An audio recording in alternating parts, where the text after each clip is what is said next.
Do you get overwhelmed emotionally? Have a hard time processing your feelings, or do you repress your feelings? Do you have a hard time being around people who are feeling big things? When you're around that, does that overwhelm you? Today's guest, Rochelle Christiane, is here to give some insights from Human Design about emotions, emotion centers, and how we can be in right relationship with our own emotions and practice self-mastery. Join us to find out more. Soul Nectar Show, the Soul Nectar Show. You're invited, delighted to discover who you are. Anything is possible if you believe. So join us on this beautiful journey. Soul Nectar Show, Soul Nectar Show. Before we start this episode, I, Carrie Hummingbird, and I, Akeem Sami, want you to know that you are invited. You're invited to join Soul Nectar Tribe. If you like what you hear on Soul Nectar Show, you will love being in person with us in Soul Nectar Tribe. We invite you to check it out. First 30 days is free. Right now, go to carriehummingbird.com, KERRI, hummingbird.com/membership and sign up. We'll see you at our next tribe gathering. And now, on to the show. Hello and welcome to another episode of Soul Nectar Show, that show where we talk about all things essence, where we gather around the campfire and we share our stories of connection to that which is bigger than us, to the great mystery beyond the veil, to those synchronistic moments that lead us towards something more true about ourselves that we can discover in the inquiry and in the experience of life. I'm your host, Carrie Hummingbird, and I got to tell you, I look out there in the world and I see people arguing over their facts and their information and the information wars, of 2020. And I just go, ha, ha, ha. That's like the story of my life, for at least 20 years of my life in a relationship where it was all about, well, can you prove it? Well, what's your facts? Can you point me to the direction of where you have that information? What study proves your point? It's like, I just know it. Is that enough? I just know what I know, because I feel it in my body and because I experienced it.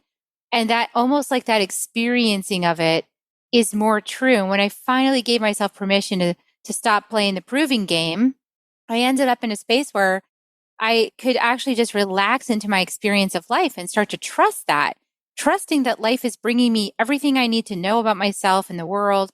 And it's bringing it to me in an experiential way that I'm having through my whole body, my emotions, my perceptions, my visions in my mind. And it's well beyond just thought, and words, although words are really helpful to describe some of what's going on. But it's just moving out of this space of, everything has got to be so logical and rigid and explained in some kind of, scientific study. And anytime I see those scientific studies now, I kind of laugh to myself because I'm like, you do know that this is a quantum universe, right? You can prove anything you believe to be true by focusing your attention with that intention on it, and it will make it so. So how do you know that you're right when, of course, you're right? You just intended to prove something through an experiment, and then you ended up proving it. I still am not clear on how science embraces quantum physics and proving things.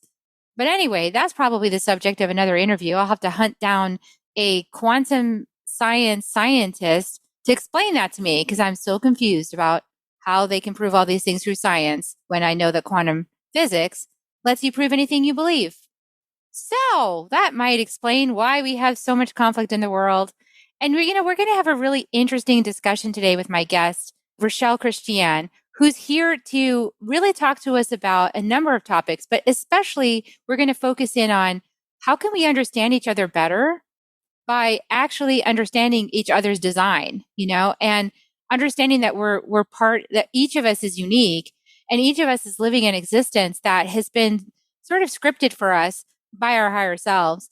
And we're stepping into the understanding of that to understand ourselves and then each other. And that clears up a whole mess of confusion, I feel, when you can actually understand that, and not just understand it from your mind, but actually like in your body, in your experience. So Rochelle is here. Rochelle, welcome to the show. I'm so excited that you're here.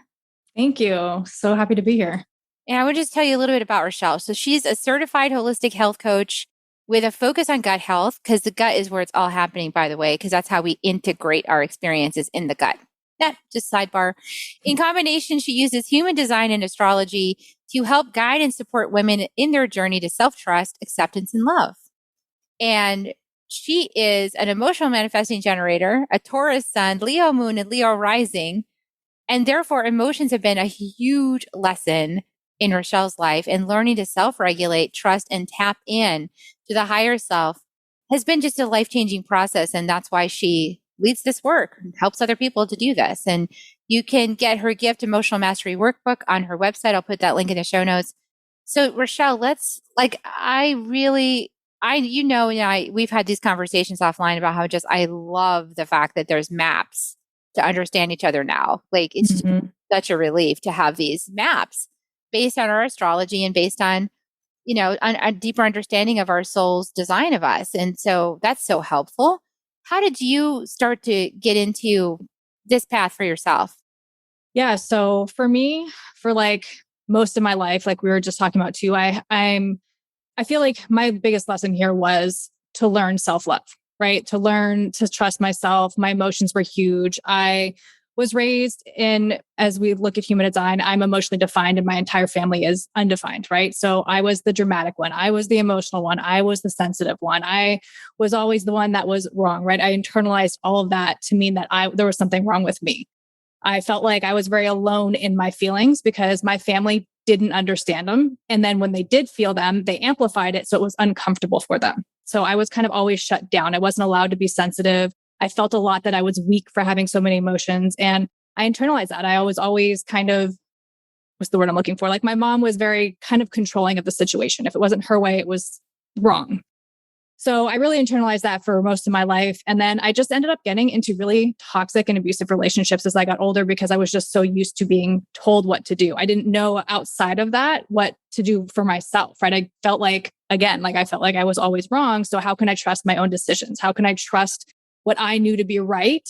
So I really shut that down for a long time. And it literally got to the point where I was in a really bad marriage. I didn't even know who I was anymore. I didn't want my kids to think that, being in a relationship like that was okay, right? I didn't want my daughter to think that's how she was supposed to be treated. I didn't want my son to think that's how he was supposed to treat women. And so I really, really hit this rock bottom where I was just unhappy, unhealthy. I drank almost every single day just to kind of numb out and take myself out of my relationship. And I lost my job. It was literally rock bottom. And my ex went for a job interview and I packed up as much as I could and I left. And I just started, right before that, I actually started going to the gym just because I wanted to get out of the house. I wanted some space during the day to come to my own. And as a 6'3", manifesting generator, space and freedom is huge. And I never really got that. So that was kind of where that began. And I think once I started to get myself a little healthier, once I started to move my body, because we know emotions are energy in motion, right? So once I kind of started to mix that up, I got a little bit more clarity on my situation and I left, and it was the best decision I ever made. I just started my healing journey. I started working out more. I started eating right. I started then gradually getting into spirituality. But I still kind of had a confusion of that self-trust and that self-love. It still wasn't quite there.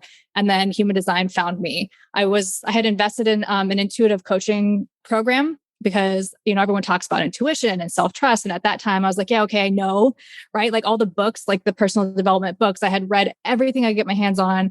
And it was always the answer is within you. But I was like, but I don't know what that is. Like, I don't even know myself enough to understand or to tap in or to trust that. So I invested in that and Human Design came up. The first time I looked into it, it was so overwhelming. I was like, book shut. Well, it's too much because I really dive into things hard when I do. So I was like, nope, don't have the time for it. And then it came up again and I just could not stop. And Human Design and Astrology was the one thing I think at the time was just the thing that gave me permission.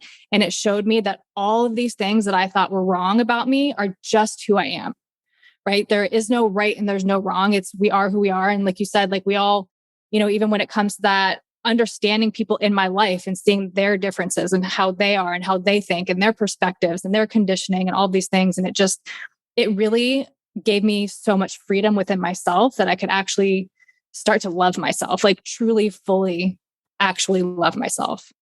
Oh, I love that. Oh, yeah. I'm so resonant with what you're saying, because that permission to accept yourself as you are and to know that you're exactly who you need to be is so key. And, who knows? Had I had these tools of human design in my former relationship, we might have been able to stop some of the icky dynamics whereby I was being made to feel like there was something wrong with me, because I was emotional centered. Because I am emotion centered, so, and I'm a 2/4. So I need to hermit, and then I need to get out there and mix it up. So it seems split personality like, because people are like, you're not the same. Like, how come you're so quiet and then you're so loud? Like, what's up with you?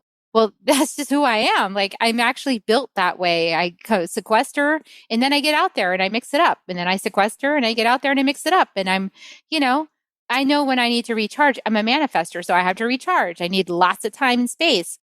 And when I don't get that time and space, I get on edge and I get brittle and I get, overwhelmed. And then I can't deal with all the emotional energy that's coming through because I'm not given any space. And I was with a partner who really had a hard time giving me space. Oh, so, if we'd have just understood that essential difference, we might have been able to modify our relationship and make it work, which is so beyond like psychotherapy, right? Like psychotherapy is making an attempt from the mind to help you understand things. But then this is a whole nother level. Like when you get a map like this, wow, like, isn't it illuminating? Absolutely. And I think like when you come to the human design, which naturally I think, kind of progresses into just awareness, consciousness, right? I think there's depending on where you are in your journey, right? For me, that's how it's progressed. But like once you're doing the work on yourself and you have that awareness in human design and have the grace with others to be like, okay, this is just who they are. Like there's always going to be an element of friction here. And it's kind of like, accept it or not. But I think like once you're doing the work yourself and coming to your own, it's naturally going to kind of like leak out into other people. We don't have to like force it so much, because in past relationships, it was very much like, I'm going to change you. That was always my mindset before I like came into spirituality and human design and everything. Like I thought I was going to be the one to change the other person. And it just doesn't work that way. It really doesn't. And isn't that funny projection? Because like whatever we received in terms of us not being okay, we want to like modify the outside world to make it match more with us so that we feel more secure for not being rejected, right? But when this is what I love about all of these, and that I'm enamored of the gene keys, and it's aligned with human design as well. As I just love how it's showing us how diverse we are, like by design. Oh yeah, absolutely. It's incredible. And like parenting, it's so helpful with my kids to like raise them and understand. But it's always, I don't know. I think like this whole journey, this path, it's not like linear. And like we were talking about before, I think I've had to step back from the actual facts of human design and the researching and the constantly like reading the books, because I got to the point where I like had all this knowledge, but it was almost overwhelming to me. Because I think a lot of times we can then allow ourselves to be defined by our design. And I think personally, I think it should be the other way around, right? Like when I like have the knowledge and I have the information and I can put it away and step back, instead of like getting into a trigger and immediately going to human design, like now I just can meditate, come back to myself and my truth and my knowing. And it's naturally going to be exactly what my design says. Because I think we can get, especially, when you're coming from a space of very low self-worth and needing something to validate you, when we come to this system, we can cling to that. And then that can take the form of another individual, right? Coming into our lives. And so I think it's really important still to come back to yourself, have grace with yourself, have compassion with yourself. Because like this whole healing journey is not linear, right? It's all over the place. For me, it's been almost 5 years. And there are some days where I feel like I'm no further along than the first day that I started this. But I know there's so many shifts along the way. Yeah, I love that. I actually agree. And what I've realized is that it's the intention setting. So like in my groups, we usually explore one of the gene keys one per month, So if we're going up the Venus sequence, we start at the bottom and we go up to the end of the sequence, which is six spheres, Mm-hmm. But so we know that every month we're going to explore the next sphere. And so sometimes some of my students get busy with their lives and they think they're not doing the work and they're like, oh, I haven't looked at this. And then they come to the Sunday class and they go, oh my God, my whole week has been about this. Like my entire week has been hitting on this shadow in my chart. And it's like, oh my gosh, like life conspired to show it to me, even though I thought I wasn't doing the work. So there's lots of ways to play and dance, with these expressions of our design. Yeah, that's such a beautiful thing. And with human design, they go in 7-year cycles, right? So the idea behind it is that within 7 years, every cell in your body will regenerate itself, right? So essentially, after 7 years, you can shed all the conditioning and like actually step into who you are. And, Richard Rudd talks about it in Raw for Human Design. He talks about it too. And it's really like once this information begins to permeate you, whether you're in there every single day researching and like, digging into a different gate or like looking at your sun sign or whatever, it doesn't matter how intensely you're in it. It's still there doing the work. Like you said, like you may learn something and then leave it for a week and then come back to it. And you're like, oh, wow. Yeah. Like all of this has shown up for me this week and I didn't even realize it. And it's such a beautiful, cool thing to just really, it's surrendering to the universe and just letting it do its thing because it's going to come to you. It is. And it's putting your attention and your willingness on it, So what we're really doing with all this is playing with the archetypal energies, So there's an archetype of the hermit. There's an archetype, of the politician. There's an archetype, all these archetypes, and we're dancing in these archetypes. And when we open up this field to explore, we can actually do it from the sense of knowing that those archetypes are going to come alive within us and reveal to us exactly what we need to know with just like the tiniest little bit of information. Like it's like you said, like that's why I love Richard Rudd. The way he does the gene keys is that you just like listen to like a 15-20 minute audio, right? Mm-hmm. That's all you need. Or you could listen to, you could read the like 6 pages in the book about your gene key, or you could just listen to 15-minute audio. It doesn't matter. It's going to start transmitting things through you, like realizations. Your brain, your body is going to wake up and go, that's right. We have that archetype inside of us and we're playing with that. Mm-hmm. And Richard Rudd has such a beautiful way with words. I love reading his stuff. Oh, he absolutely is. If anybody has read Raw's material, Raw has a certain way of talking that you either love it or you hate it, but he's just like all over the place to like get to a point. But Richard is really like, again, beautiful with the words. Yeah, it's like poetic and it's just makes so much sense. So I love reading his stuff. It's beautiful.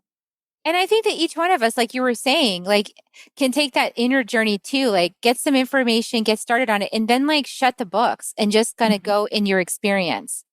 Yeah, I think that's the most powerful way to learn it because, when human design, we really focus on your type, strategy, and authority. And it's like, if you can embody those, if you can understand those, everything else is going to fall into place. Like human design is so complex. It has so many layers. We can go into cognition. We can go into line qualities. We can go into motivation, right? We can go into like tone, color, all of these different things. But at the end of the day, if you're living life according to your type, strategy, and authority, like things are naturally just going to fall into place. And I think we all want to know about ourselves, right? Because I think a lot of times within this, we do feel really alone.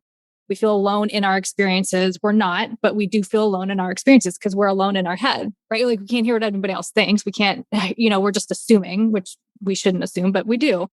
And so it's just like, it's such a powerful thing to just come back to the basics and really just focus on that. And I think that's where I was, like I said, I was so deep into the knowledge and it's really cool to know, but then to come back and just be like, okay, I'm just going to work on my emotional authority right now, right? Because if I'm not following my emotional authority, the rest doesn't matter. I'm still going to trigger myself. I'm still going to get triggered by life. I'm still going to make the wrong decisions. I'm still going to be confused and going up and down. And if I'm not coming back to myself at the end of the day, knowing what the tone of this gate isn't really going to matter. Yeah, exactly. It's that experience, right? It's that inner mastery. So talk a little bit about, because I know making decisions, intuition is such a big area for people. And how do they know that their decision is right? And especially like when you look out in the world right now, like with the vaccines and all of this, like people are like, how do I know that I make the right decision? Do I take the jab? Do I not take the jab? Like people might be really questioning about that. And then do I keep taking it or not? Like there's a lot of confusion around what's the right strategy. And then the science is not matched up. Like some scientists say this and some scientists say this. And so who's right? So how do people, give some tips about emotional authority, like, or there's other types, right? Like there's gut authority, like there's splenic authority, like there's all these different ways. Like give us a rundown of like, how do people make decisions? So yeah, in human design, there's 7 different authorities. You have emotional, sacral, splenic, self-projected, ego manifested, ego, completely lost what that last one was. And then mental. I'm missing one in there. But so there's 7 types. Sorry, I know it's an ego one. Ego manifested, self-projected. Anyway. But so yeah, once you learn your authority in human design, that's really the way that your intuition speaks to you, right? So if you're emotional authority, you have to go through this wave of emotions. You have to go up, you have to go down, you have to come back to your neutral space. If you're sacral or splenic, it's more an in the moment knowing. Sacral is really cool and sacral is only for generators. So sacral is really cool because you can kind of tap into that and it actually speaks through you. So like if you ask me a question, like you want to go for dinner? Mm-hmm. Or do you want to go for pizza? Right? Like you can kind of play with that and have people in your life like ask you questions like that. And especially kids are very cool. Both my kids are generators. So I can kind of play with that and be like, do you want to do this? Do you want to do that? And of course, most of the time my son's like, and my daughter's like, ugh. So it's like then finding that balance of like, okay, well, can we agree on something?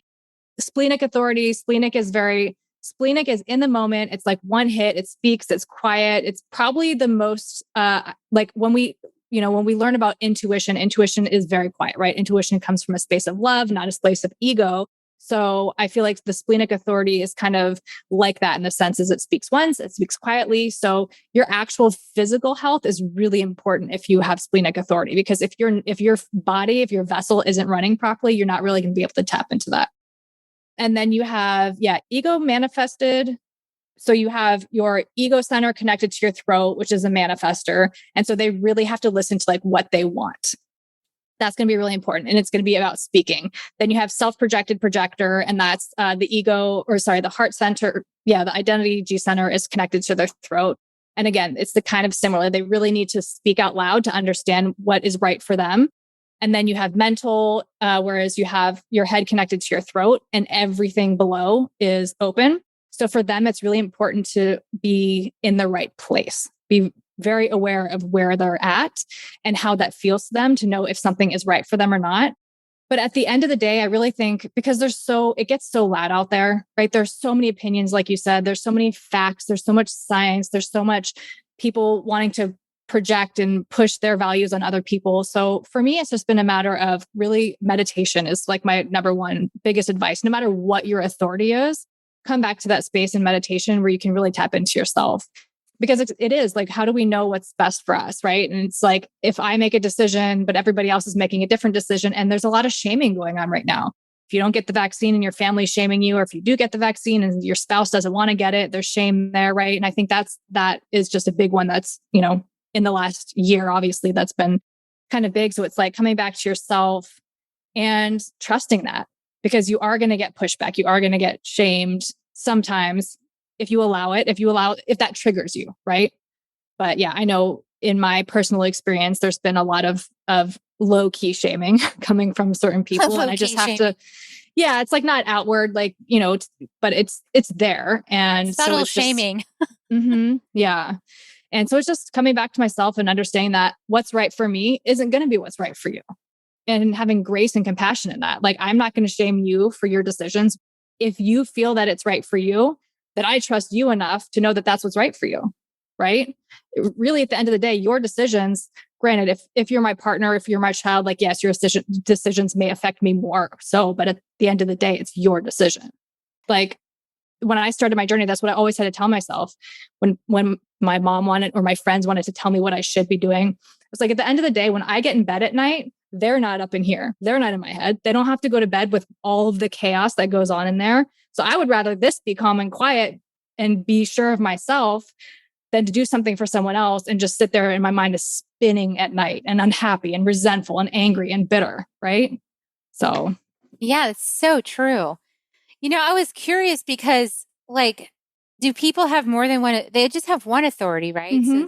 Yep. Yeah. So I'm a manifestor, but I don't have that manifestor authority. I have the emotion center authority. So yeah. So if that your wave is super intense sometimes. It really is. Yeah. So if you're a generator, well, any type except for reflectors can have emotional authority. But if you're a generator, you will only either have emotional or sacral.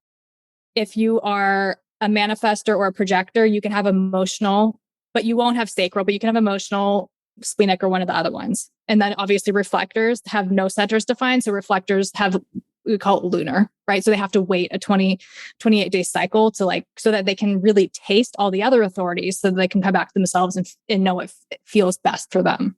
Oh, that's intense to have to wait 28 days. Yeah. I have impatience in my chart. That would be really hard for me. I like to make decisions much more quickly. Well, and you're a manifester, right? So you want to initiate, you want to manifest, you want to do things now. And so for you to have to wait out an emotional wave feels very unnatural. It does. It's very actually challenging to sit, because then I also have repression. Yeah. So, and repression is a core theme in humanity, right? Like we repress how we actually feel. And anybody out there do that? Repress how you actually feel. And then you have to like give yourself space to like feel what you actually feel, encourage yourself to feel what you actually feel, and then feel it fully all the way through until the end.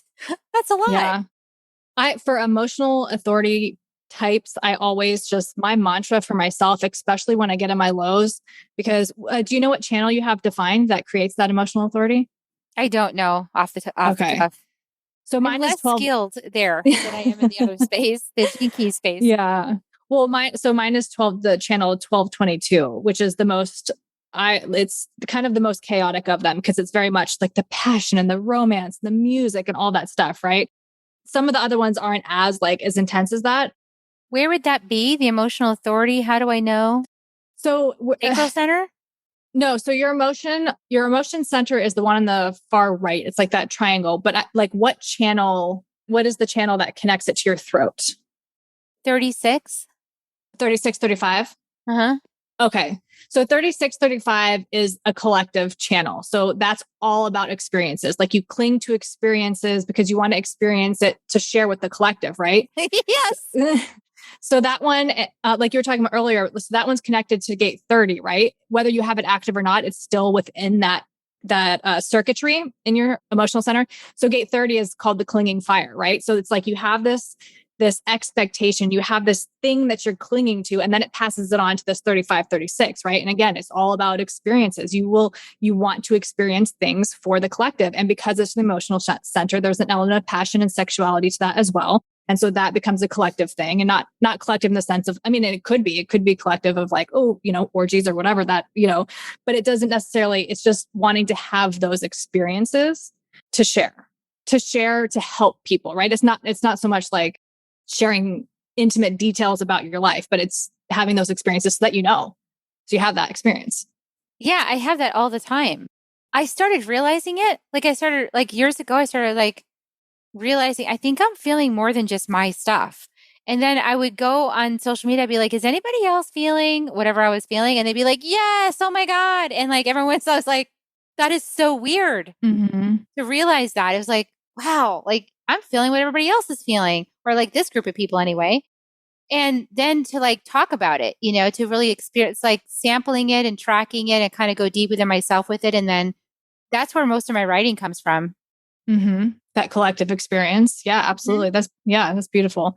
Mine is, so my channel is individual, right? So in a way, it almost makes me selfish, right? Because it's like, I get so caught up in what I'm feeling and what I'm experiencing. It's not so much for everyone else, right? And it's not to say that I don't want to, I have a 6-3 profile. And so the 6th line is the role model, right? So within my life, I'm collecting all of these experiences and I'm observing things so that I can share and be there at the end. When I hit 50, right, I can come down and be the actual role model because I've experienced and trialed and errored. But my specific emotional channel and my wave is individual. And so when I get low, it's all consuming.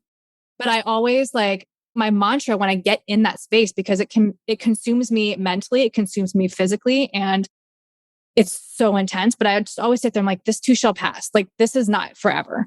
And it feels so hard when you're in it, right? When you're in that space. And that's why things like meditation have been, and journaling and movement. Last week or 2 weeks ago, I was in such a low space. I just I didn't even want to get out of bed.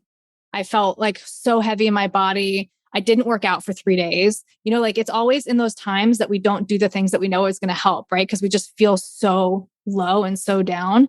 But like once I started going back to the gym and I started like drinking more water and I kind of picked myself up a little bit, I literally woke up at like 3 o'clock in the morning. And I was like, oh, the feeling is lifted, right? It's like coming back to these tools that we have to give ourselves to come to this space of clarity. Because even if you're not emotionally defined, people who are not emotionally defined take it and amplify it. And especially, so if you're undefined, it means you have a gate activated. So my son, he has an undefined emotional solar plexus, but he actually has a lot of active gates. So if you are completely open, you have no active gates in a center. So people who are open emotionally, the ones that I've spoken to, when they actually allow because they're very disconnected from their feelings. Because if you think about it, it's literally this center that's floating over there all by itself with no activations and no energy going towards it. So they almost like kind of shut it off. I've noticed open emotional people they're very disconnected to their emotions. But when they do feel them, when they do allow them in, I've had people who are open tell me that when they actually feel emotions, they feel like they're dying. It's so intense. And so that's why I think they have to shut it off. Because if you walk around allowing that in all day from your experiences and from life, that can be really, really intense. I think that's what repression is for. Yeah. And it's our job as emotionally defined people to really regulate our emotions, understand our emotions so that we can show the people who are open and undefined how to properly control those so that it doesn't become so overwhelming and so intense because we're out here pushing that on everyone. Oh, that's so interesting. Mm-hmm. That's a fascinating statement. Yeah. I am aware that, as an emotionally centered person and a person with big energy, when I show up in a space, I am felt. Like I am definitely influencing the atmosphere of the event, whatever the thing is. Mm-hmm. And I've noticed this throughout my life, even when I was unconscious. And I kind of started getting resentful. Like everyone just expects me to be happy. And when I'm happy, they all love me. And when I'm not happy, it's like there's no space for me to be not happy. So that's why I think it's so important to have community. For people who are emotion centered, need to have community where they can be held in the powerful emotions they're feeling so that they don't have to feel like that's wrong or bad to have those emotions, but just in a space where people have the capacity to hold space for that kind of emotional expression. Yeah. I have somebody in my life that I care like deeply about. And I feel like this individual, they're open emotionally. And so obviously this is where this information is so cool to me to be able to be like, that's why, instead of internalizing it, not just that I don't internalize it sometimes because I do, but because I am emotionally defined and I have intense emotions and I'm a Leo moon and Leo rising. So my emotions are I'm all over the place with my emotions. And I've learned to like self-regulate them. But for most of my life, they were just flying all over the place. But there's a specific person that I care a lot about and they're open emotionally. And so whenever I tend to be with this person for one reason or another, like my emotions kind of take over sometimes. And it's a cycle thing, and I'll get to that. But like, I feel like because I am like that, it's so uncomfortable for them. They don't like that feeling.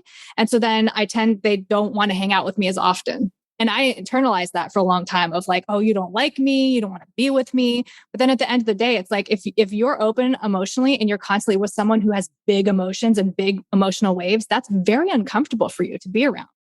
So it's like, then like we said earlier, it comes on to me to be like, okay, today I'm emotionally neutral. Maybe today would be a good time to hang out with them. So I'm not pushing my emotions on them, right? The person's very safe and I feel safe with them. And that's probably why I enjoy it. But like, right, it's like having that knowledge that it's not.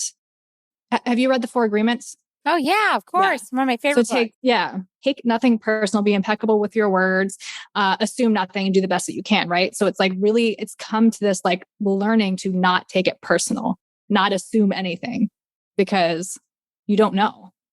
But the energetics of it, when you can look at just the energetics of it, makes sense. Yeah, well, and this is about being conscious, So, so when we have these maps, Human Design map, Gene Keys map, these maps, we can understand ourselves better, and we can understand others. And then, in the understanding of all of this, we can allow it to be what it is. We can accept it. We can embrace it, and then we're in a space of like we can make a conscious choice about it. So it's not like, for example, previously, I would feel like, gosh, like people don't like it when I'm serious or I'm feeling sad. And I feel like unaccepted as me when I'm doing that. And that's hard for me to be unaccepted, right? And at the same time, it's like, well, that's my conscious choice now. Now that I'm aware of where it all comes from and why it all is, outside of the psychotherapy model, which just sort of says it's broken, so I just like put that model aside and went, thank you for sharing. I think there's another way to understand myself. And now in this space of neutrality, it's like, we can make conscious choices like you're making, like to say, hey, okay, I know that my friend is an open emotion center. It's hard on them when I'm emotional. So today's a pretty neutral day. So I'm feeling up. I'm feeling happy. I'm feeling good today. Today would be a good day for us to hang out. And, the other stuff, well, I have other people that can handle that depth and actually enjoy it, So like when I'm with my emotion centered people and my groups and things, like we actually love the emotion. We're like, this is great. That feels like such a relief to like let it flow through. And if there's tears, it's like a relief because it's like the rain in the jungle, it's just so nice to have it clear. Yeah. And you as a group, you're not amplifying the emotions, right? Like if I'm in an emotional wave, you're emotional, it's not going to affect you. Do you know what I mean? Like it gives you the beautiful, compassionate grace to sit there and actually truly hold the space for me and not take it on as your own. Exactly. And so when you are with people who maybe don't respond to you when you're in a low, those people probably are undefined emotionally or open, right? Because they're feeling it so intensely that they don't want to be with you. And it's not a reflection of your worth or your value or anything like that. It's uncomfortable for them. That's how they're feeling. And so, yeah, just understanding that is beautiful.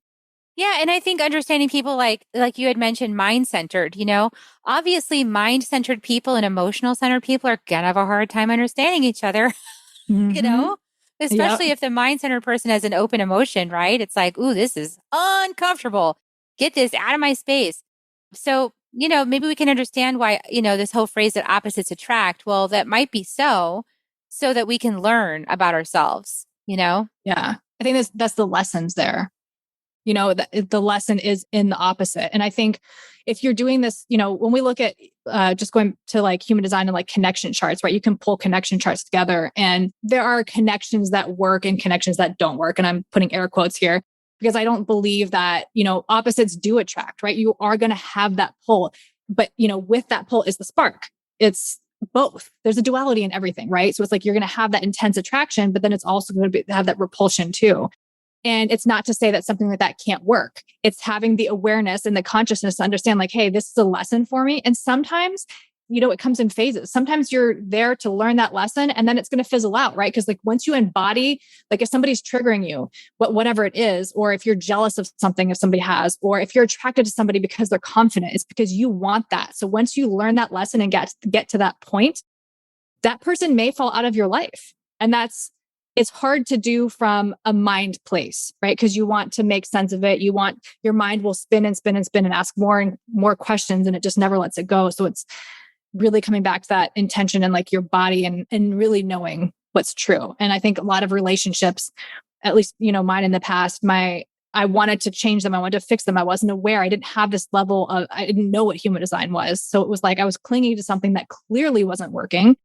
Just because I thought that's what I was supposed to do. I wasn't happy. They weren't happy. And so I think, just coming to that space of, this is supposed to be fun, right? Like we're supposed to learn lessons here and it is serious and it is hard and there is trauma and there is pain. And I think being an emotional person is so beautiful because it's like poetry. It's like music. Like I can sit here in my pain and it can be so hurtful, but I can still somehow find the beautiful lesson in that, right? I can sit there in that pain sometimes and just be like, this is a beautiful thing that I get to experience this in this life. It doesn't always feel good, but at the end of the day, I just kind of come back to that. Like, these are my lessons. This is my experience. And this is supposed to be fun also.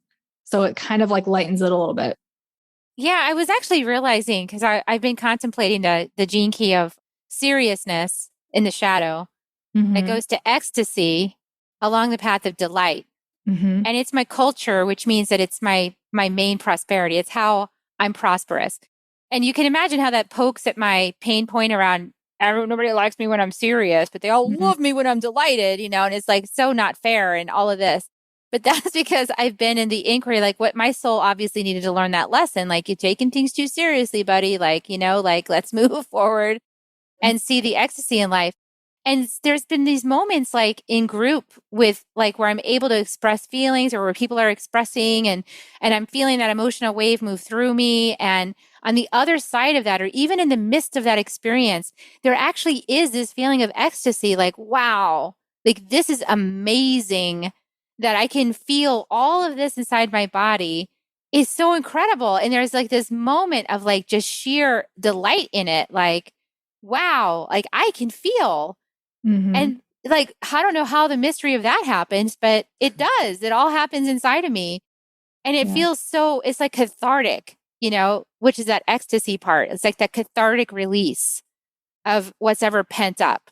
Yeah, it's beautiful. Like I pushed back against my emotions for a long time and I really didn't like it. I was like, this is too much. I don't like feeling it. But at the end of the day, it's like when we meet people or we connect with people, we want to actually know them, right? Not to say that other people don't, but it's like, I think when you're non-emotional, you can easier have those surface level conversations, right? But it's like for me as an emotional person and you being an emotional person, it's like when we actually let someone in our life, like we are letting them in because we have observed and we have felt over and over, like, right, we've gone through these range of emotions. And it's like, we're truly here to actually know that person on such a deep level. In person, it can be anything, right? Like your passion, it can be music, it can be movies, like whatever that experience is, it can be sex, it can be food, right? Whatever that experience is we're so deeply emotionally invested in it. And like I said, it can be hard, but it's also so amazing. Yeah, it's immersion. It's total immersion. And yeah, some people don't know that. And the surface conversation, I don't feel alive. Like if I'm in a surface conversation, I feel like a piece of cardboard. Yeah. And I guess for some people it's fulfilling, but for me, I feel like flat and lifeless. If I'm not diving into some like really esoteric or deep conversation or really feeling something or really like expanding my senses, like feeling can be a lot of things, besides emotions. If I'm not really stretching that muscle and like really taking in information, I feel kind of like bored and like, what am I? And I restless. I get Yeah. restless, It's especially hard. if it's really shallow. Like, what's the weather today? Like, Yeah. who cares? Yeah. So I bartend part-time and sometimes like there are people that come in and that they just want to talk, right? And they want to be heard. And there's some people who want to have the surface level conversations. And those for me too are really uncomfortable because part of me is like, I feel like you're hurting, right? Like if you don't want to go beyond like the weather, and this is an umbrella statement. Obviously, everybody's different and, like energetics and all that stuff. But I just feel like and granted, not saying that everybody that comes into a bar is going to sit there and pour their heart out to the bartender. That's A like lot, the a lot of people do. stereotype. A few They more do, of drinks course. later. Oh, absolutely. And a lot of people that do come into the bar, like there is a sadness to them. That's why they're there every day, But I think, yeah, it is hard for me, especially when I started doing that. It was really hard to have those surface level conversations because like I internalized this for a long time. And I'm not saying I'm not fun, but like I'm not that like the quote unquote like fun one. Like I have never really been like I partied when I was younger, but like it never felt natural to me. Right. Like I always just wanted to be at home and learning. And so like I guess I'm tend to be more of a serious type, but there's fun in that to me at least. But that's at the end of the day, that's what matters, right? As long as I'm having fun doing it. And it's finding the people that are there with you for that. So I think a lot of times we like want to fit in with certain groups and certain people, and there's just like a disconnect. And again, coming back to yourself, meditating, like, do I actually want to be part of this? Is this like making me smaller because I have to now shrink down to like hide my authenticity so that I will fit into this group? Or is it expanding me, right? Can I show up and have a conversation and it be beautiful and expansive?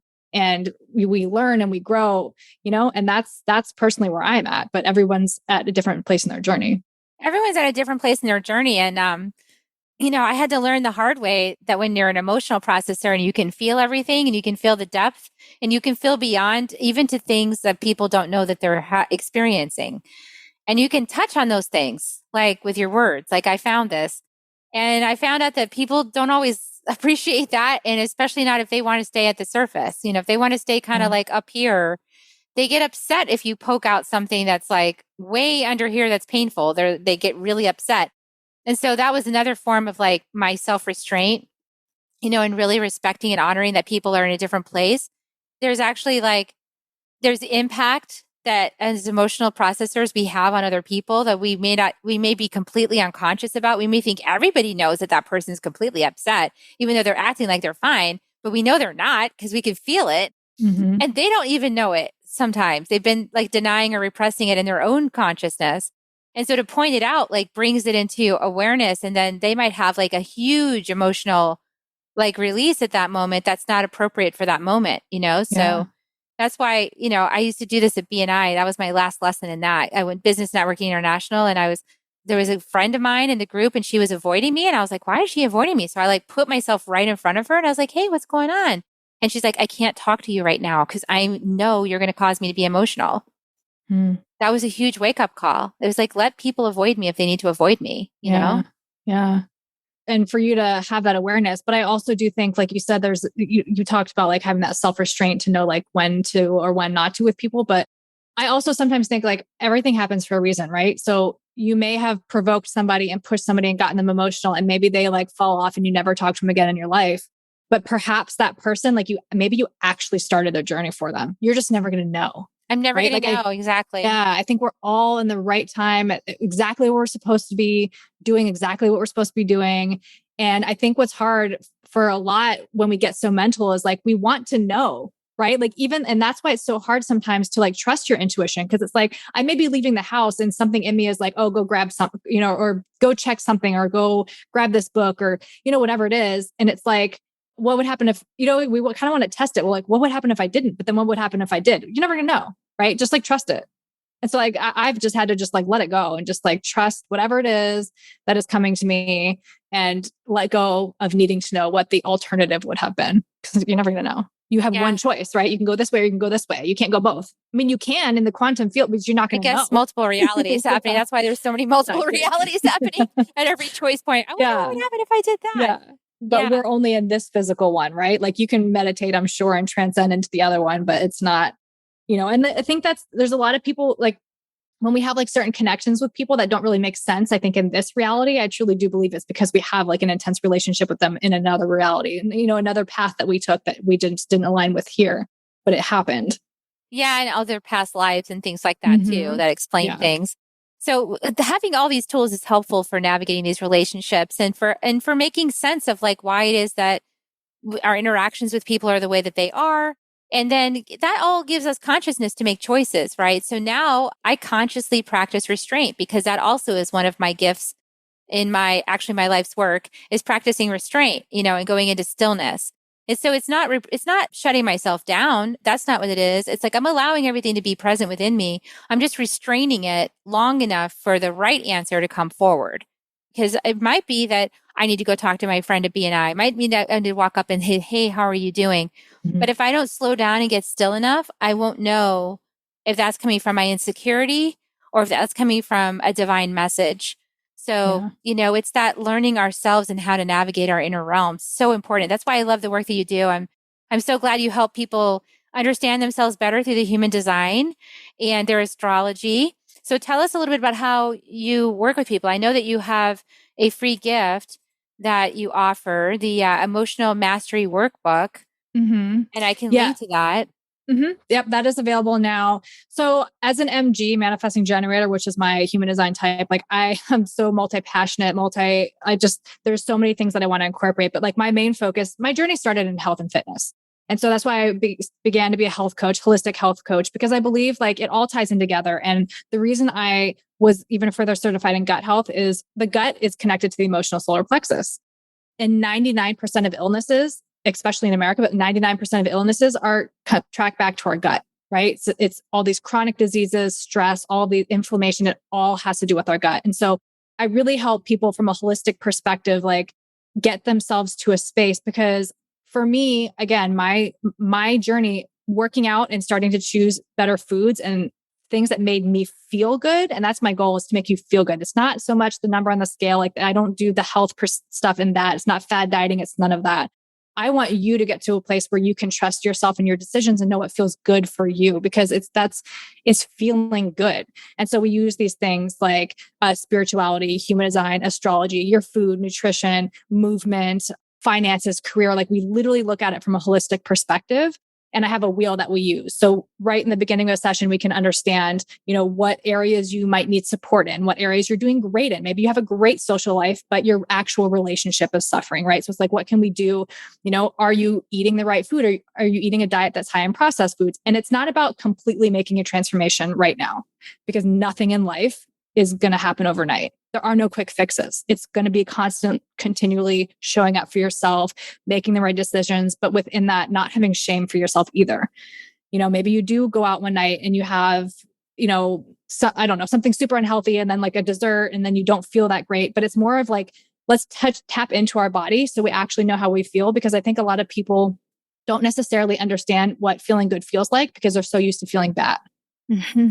And so my work is really to help you with human design and astrology in the sense of getting to love and accept yourself for who you are, kind of help you shut out the noises, the outside noises, and just come into yourself. And then with meditation, journaling, movement, health, all of these other things, we can actually really get you feeling good. And so then it just, in the combination of the two, it's just such a beautiful transformation. You just become this, you become free within yourself and just grow. And yeah, that's my goal with anyone that I work with. That's a beautiful goal. I love it. Really good messaging. Really awesome. Well, I just, we're at the part of the show where I'm going to ask everybody, if you've been really listening and gotten a lot out of this broadcast, I'm going to ask for your support. Please like and follow and subscribe and share and all of those good things. And maybe get brave, courageous, and share it with somebody who might be interested, might be just on the beginning of being interested in this kind of thing. And it might be outing you as woo-woo or spiritual, but that's okay because, the more we own ourselves and our truth, the better it gets and the more courageous we get about sharing ourselves and belonging. You always belong here. You always belong with me, and I'm sure you belong with Rochelle. we get it. We understand the spirituality and bringing it into the world. So be that bridge today. Share it out with somebody. And we're going to give kisses now. You ready to give kisses? Sure. Okay, here come the kisses, everybody. Mwah. Love you guys so much, and we'll see you next time on Soul Nectar Show. Bye for now. If you found even one gold nugget in this episode of Soul Nectar Show, will you do us a favor? Will you subscribe, like, and share this episode? Maybe even write a comment and let us know what you thought about it. We really, really want to engage with you at a much deeper level. Let's be part of community together. Have a great week, everyone. Bye for now. To dive in deeper to nourishing conversation, visit soulnectar.show. Soul Nectar Show. Awaken away to show. Take a sip from the drip of nectar, from the source of who you are.